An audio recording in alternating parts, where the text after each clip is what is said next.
To the search for Gus. So as we well know, Gus is a little 4-year-old, blonde, curly hair, smiling face young fellow who has been missing from a farm property about 43 kilometres south of the township of Yanta since last Saturday, the 27th of September. The last time Gus was seen by family was approximately 5 p.m. That night, and when a family member came out later in the evening, about half an hour later, to call him back inside, they couldn't find him. It starts with a shiver of impossibility. A little boy in a vast open landscape, and then nothing. It's like he's just vaporized, one searcher says, staring out over miles of scrub and sand where sound vanishes and shadows grow long. This is a rural, isolated corner of South Australia where a 4-year-old going missing isn't just unusual, it's unthinkable. People don't disappear into thin air. They have to be somewhere. And yet, as the community forms lines across paddocks and creek beds, as the choppers thrum overhead, and thermal drones lace the dusk, 4-year-old Gus Lamont is nowhere. The operation quickly swells into what authorities call one of the largest, most intensive searches for a missing person in recent South Australian memory. Neighbors drop everything without asking why. You just go, someone says. You don't question it. Hearts ache. Hope hardens. They pray for a miracle. It does not come. So we ask the question no one wants to ask, but everyone keeps circling. If the landscape isn't yielding Gus, what about the timeline and the people inside it? The search is ongoing, police are all in, but a disquiet settles over the story. Hours pass before law enforcement is called. Critical windows close, and at the center of those hours is the figure we must examine most closely. Gus's father, Josh Lamont. Is he simply an absent parent caught on the wrong side of distance and shock, or does his silence hint at something darker? Tonight, we set aside rumor and stick to the record, then add fresh analysis responsibly to test what fits and what does not. From the outset, red flags appear, not as smoking guns, but as questions that refuse to go away. Why the delayed call to police? What explains the muted public posture from the parents while their son is missing? We will trace the day minute by minute, hold the search against the terrain, and map behavior against what investigators and behavioral experts often track in crisis. None of this replaces evidence. It sharpens our view of it. Because if a child vanishes without footprints or echoes, the story must be told in the spaces where noise should be.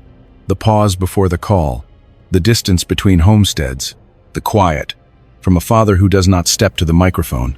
Still, this is not a tale of accusation. It is a tale of pressure, the kind that builds when a community pours itself into paddocks and returns empty-handed. We've all been hoping for a miracle, another searcher says. That miracle hasn't eventuated. In response, the search evolves, from a hopeful countryside sweep to an investigation with sharper edges. As it does, we will keep the stakes front and center. A bright-eyed boy born in 2021, loved by many, missing from all of them.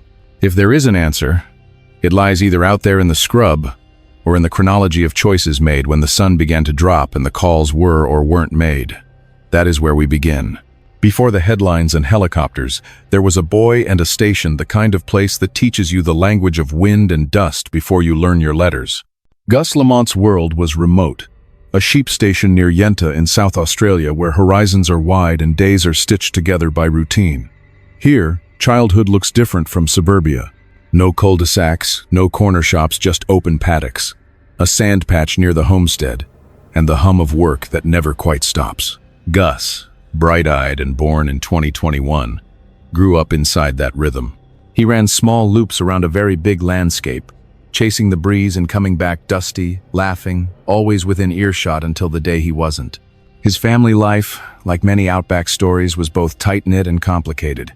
Gus lived with his mother, Jess, and his younger brother, Ronnie, at the homestead. But the center of gravity in his daily care was often his grandmother, Josie, who shared a bond with him everyone could see. When Jess turned to the endless duties of the station, Josie stepped in snacks, stories, check-ins near the sand, eyes always returning to where little feet last pattered. Gus's grandfather, Shannon Murray, was part of that steady circle. Between the two of them, the homestead felt watched, tended, held. Beyond the homestead's perimeter lay a different orbit. Gus's father, Josh Lamont, who lived roughly 100 kilometers away in Ballali North. Distance is a fact of rural life, but it still leaves space for speculation. How often was he present? How deep were his routines with his son? The nature of those interactions is not fully clear. What is documented is that Josh had a history in country music, performing as Billy T in South Australian pubs before life took new turns. And within the family, tensions simmered. Disagreements between Josh and Jess, and reported clashes involving Josie, who is transgender, adding a charged layer to already strained dynamics. None of this proves anything about what came later. It simply threads context through a story that will demand it. On that station, roles were unglamorous but defined. Someone minds the boys, someone minds the sheep. Everyone watches the weather. The land itself sets the rules. Live by them, or the land wins. In that setting, Gus's routines were known to those who loved him. The arc from the homestead to the sand, the loops that felt safe because they had always been safe. The same openness that feels like freedom can, in a single bad hour, feel like a maze. Miles of low scrub, fence lines that repeat, a wind that covers and lifts prints in an afternoon. If you want to understand why the community dropped everything when Gus vanished, start here. People in places like this share a reflex. When a child is missing, you don't wait for a roster or a reason, you go. The station becomes a grid in the mind. The paddocks become chapters to read and reread. But the family's interior map matters too. Who was where? Who usually watches? Who carries the mental list of likely hideouts and favorite corners? In the days to come, investigators will trace those domestic lines as carefully as they trace footprints in sand, because the warp and weft of this household, its love, its friction, its distances, forms the backdrop for every decision made when time started to slip. That is the world from which Gus stepped into thin air. The afternoon of Saturday, the 27th of September 2025, begins like so many on the station. A breeze lifting fine sand, the bleat of sheep somewhere past the shed, the steady pulse of chores. Josie checks on Gus near the sand by the homestead, his usual orbit. Close enough to call, familiar enough to trust. She turns back to the work that never stops on a property this size. In the stretch of half an hour that follows, time behaves strangely. When she looks again, the world has shifted. The sand looks undisturbed, the air suddenly too quiet. She calls his name into the open, expecting the answering patter of feet. Silence. She circles first the obvious places, then the corners a 4-year-old might favor. The loop widens. The calls get louder. No answer. What happens next is a sequence born of both urgency and belief in self-reliance. Country people search first, call later, not out of carelessness but because it often works. Neighbors are alerted. Vehicles fan out. Quads growl along fence lines. Men and women scan creek beds and fence gaps. Homestead to paddock to scrub, moving with the trained efficiency of people who've been through bushfires and flood watches. The sun slides west, and the country changes tone. Shadows lengthen across the station. The breeze cools. In this light, small things should pop: prints, scuffs, a dropped toy. Nothing does. Hours matter in a disappearance, and every minute between last sighting and official alert is a door that swings shut. At around 8:30 p.m., after an exhaustive local push comes up empty, Josie calls police. The shift is immediate. Patrols coordinate grid patterns. Search and rescue mobilizes a multi-pronged response. Helicopters stitch the darkness overhead, their wash flinging seed heads flat as spotlights trail the contours of gullies and tracks. Drones lift and hover, thermal cameras peeling heat from cool ground, searching for the simple physics of a small, warm body against the nighttime chill. Ground crews push through the hours, torches low to catch contrast, boot-to-boot spacing to avoid trampling what they're trying to find. The land resists them. It is open but not generous, a mosaic of low scrub and repeating features that trick the eye.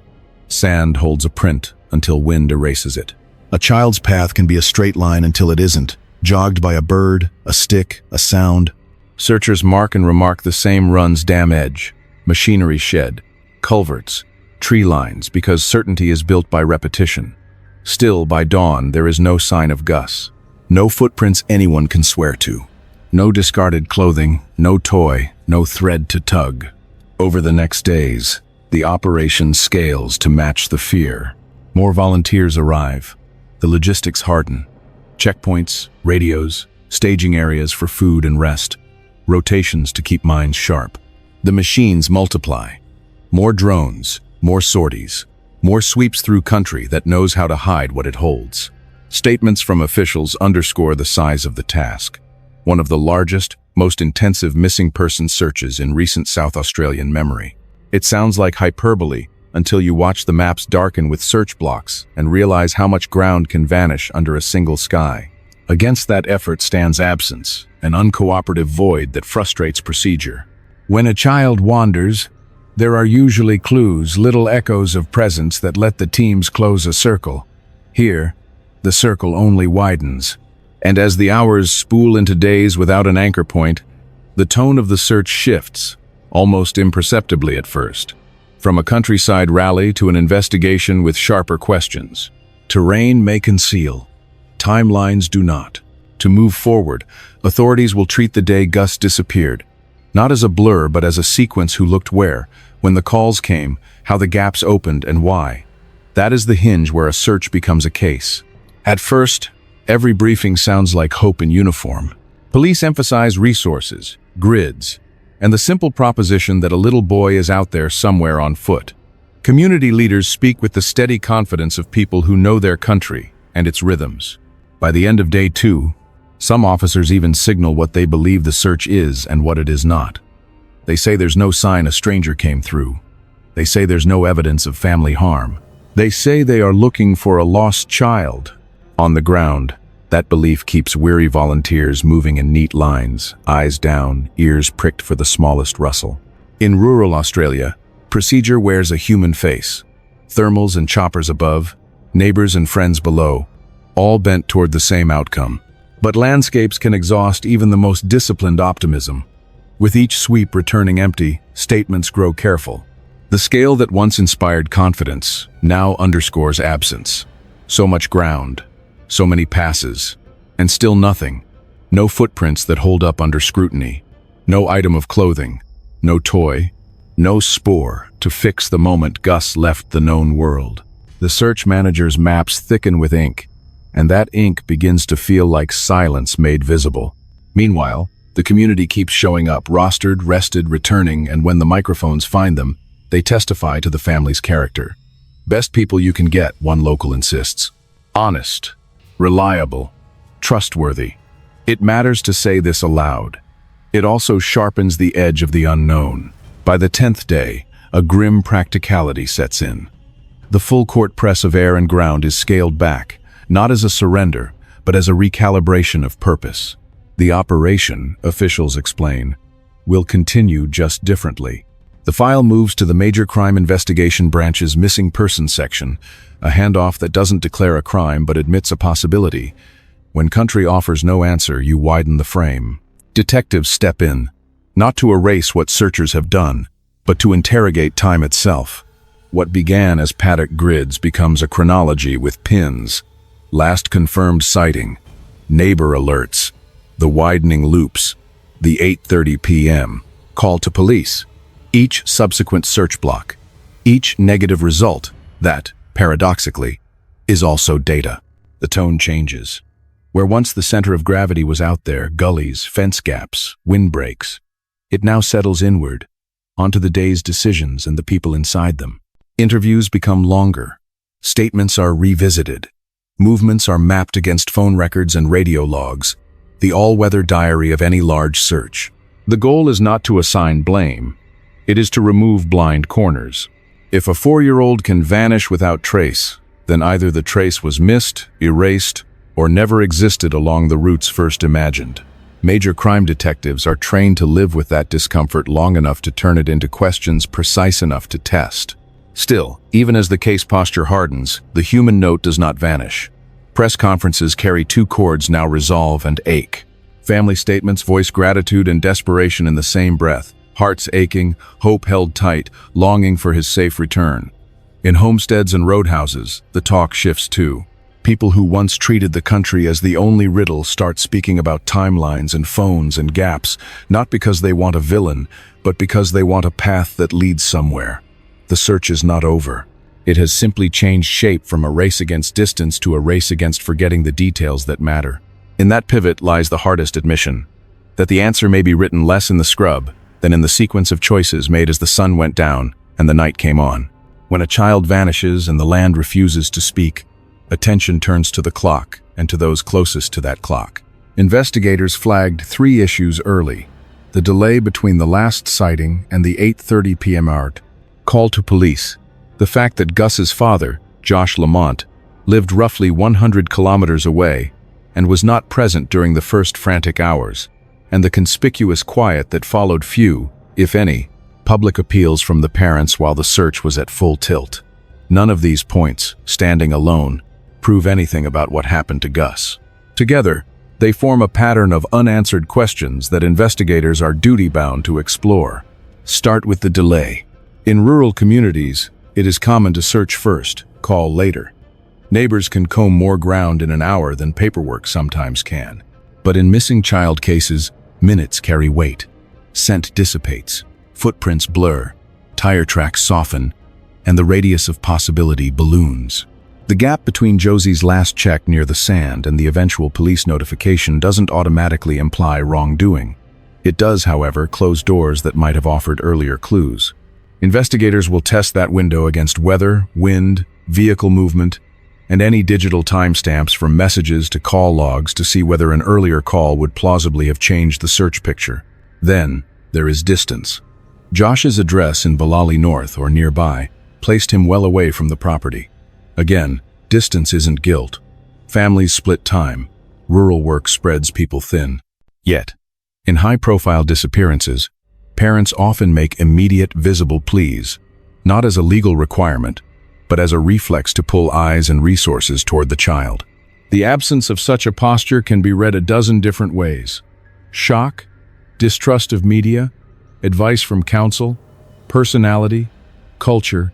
Investigators can't read minds, so they'll read behavior: calls returned or missed, willingness to rewalk timelines, openness to interviews and consent searches, consistency of statements across days.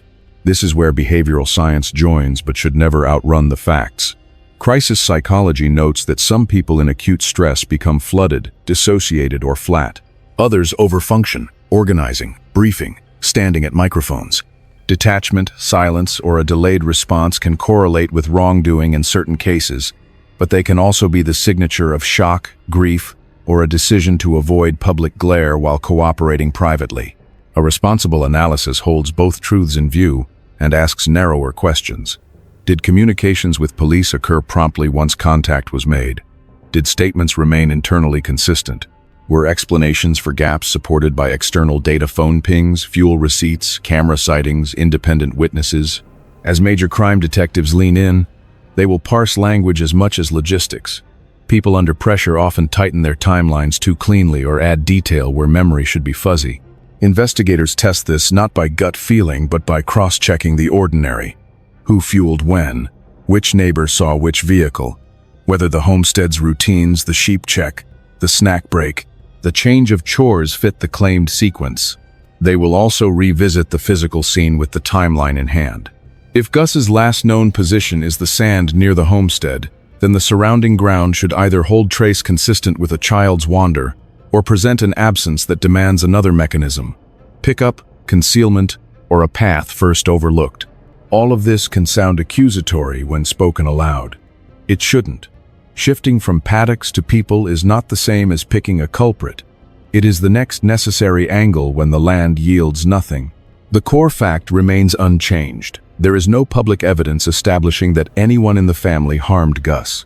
What exists are discrepancies and silences that investigators must press on, precisely because the fastest path to finding a missing child is to remove every uncertainty that can be removed. If the red flags fold under scrutiny, good, eliminate them and move on.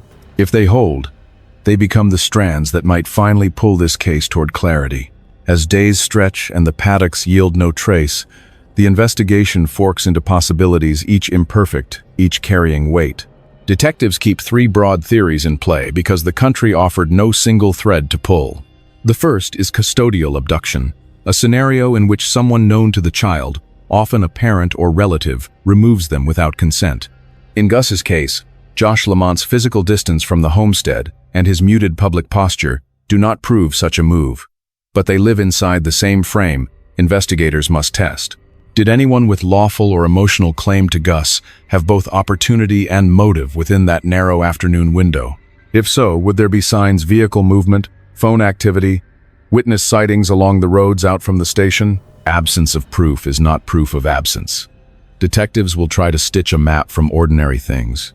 Fuel receipts, dash cams, property gates that creak when they're opened. The second theory is neglect leading to tragedy, an accident in open country that left too few clues. It is a hard, unglamorous line of inquiry, and it begins with the simplest, coldest questions. Could a 4-year-old have reached water, machinery, a culvert, or a hollow that beat both drones and boots? If so, why is there nothing, no transfer marks, no fibers, no trace that persisted beyond the first night's wind? Investigators will revisit weather data and thermal flight logs to check whether the land itself masked a small, cooling body before the cameras could find it.